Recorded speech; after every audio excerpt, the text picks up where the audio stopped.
हाय, hello, नमस्कार. मी कोमल तुम्हा सर्वांचे स्वागत करते माझ्या अजून एका नवीन व्हिडिओमध्ये. तर आज आपण बघणार आहोत तांदळापासून मऊ, लुसलुशीत आणि जाळीदार घावणे कसे बनवायचे ते. तर इकडे बघू शकता मऊ आणि लुसलुशीत असे जाळीदार घावणे तयार आहेत. तर सगळ्यात आधी जर तुम्ही चॅनलवरती नवीन असाल तर चॅनलला सबस्क्राईब करा, व्हिडिओला लाईक करा आणि जास्तीत जास्त शेअर करा. चला तर व्हिडिओला कंटिन्यू करूयात.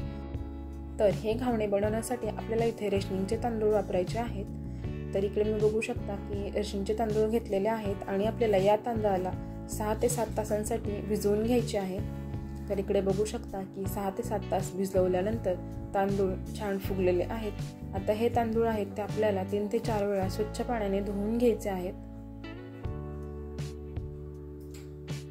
इकडे मी तांदूळ धुवून घेतलेले आहेत आणि आता आपल्याला हे तांदूळ आहेत ते वाटून घ्यायचे आहेत. तर मिक्सरच्या भांड्यामध्ये थोडं थोडं तांदूळ टाकून आपल्याला याची बारीक अशी पेस्ट बनवून घ्यायची आहे.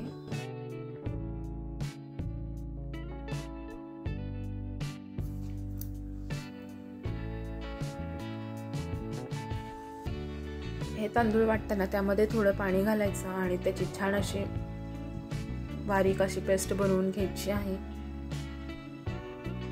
तर इकडे बघू शकता की हे तांदूळ छान असे बारीक वाटून झालेले आहेत आणि त्यामध्ये अजिबात रवाळ टेक्स्चर नाही पाहिजे, एकदम बारीक असं हे वाटून घ्यायचं आहे.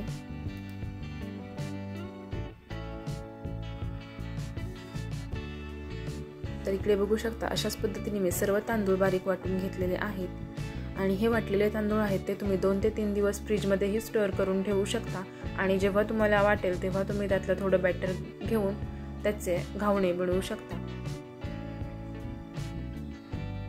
तर इकडे बघू शकता की मी यातलं थोडं बॅटर आहे ते काढून घेतलेलं आहे.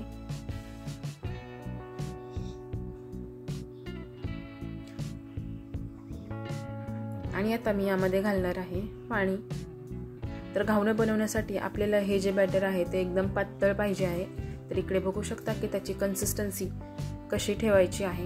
एकदम असं दुधासारखं हे बॅटर आपल्याला पाहिजे आहे.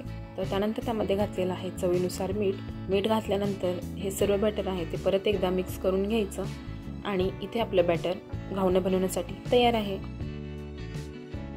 तर सगळ्यात आधी मी पॅन गरम करायला ठेवलेला आहे आणि पॅन गरम झालं की त्यामध्ये थोडंसं आपल्याला तेलाने ग्रीस करून घ्यायचं आहे आणि त्यानंतरच त्यावरती आपल्याला घावणं घालायचं आहे. तर इकडे बघू शकता की घावणं घालण्याच्या अगोदर ते पीठ आहे ते छान असं खालीवर मिक्स करून घ्यायचं आणि गॅसची फ्लेम हाय करायची. तवा कडकडीत गरम पाहिजे आणि मग ते घावणं घालायचं, म्हणजे घावणं घालताना त्याला छान अशी जाळी सुटते.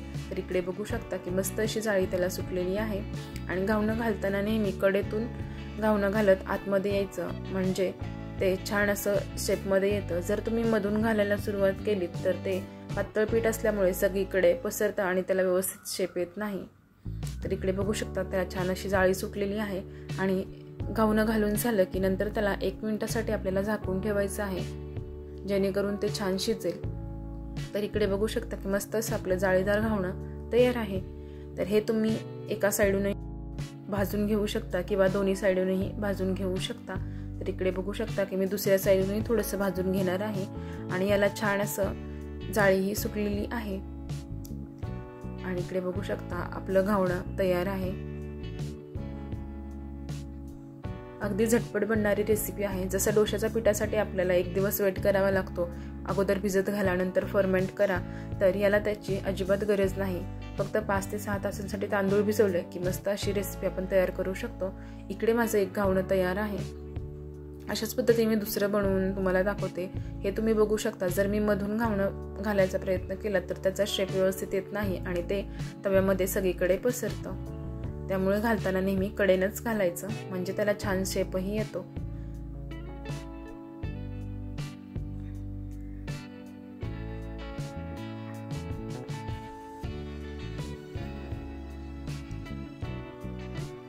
बघू शकता यालाही मस्त असं जाळी सुटलेली आहे आणि ते छान असं आपलं दुसरंही घावण तयार आहे. हे घावणं आहे ते तुम्ही खोबऱ्याच्या चटणीसोबतही सर्व करू शकता किंवा बटाट्याच्या भाजीसोबतही सर्व करू शकता. तर इकडे आपले मस्त असे मऊ लुसलुशीत जाळीदार घावणे तयार आहेत. जर तुम्हाला माझी रेसिपी आवडली असेल तर कमेंट करून नक्की सांगा. की तुम्हाला माझी रेसिपी कशी वाटली. आणि इकडे बघू शकता मस्त असे ते घावणे मऊसूत झालेले आहेत. तर तुम्ही ही रेसिपी नक्की ट्राय करा, तुम्हाला ती नक्कीच आवडेल. तुम्ही माझा व्हिडिओ शेवटपर्यंत पाहिलात त्यासाठी धन्यवाद. पुन्हा भेटूया अशाच एका छानशा रेसिपीसोबत. थँक्यू.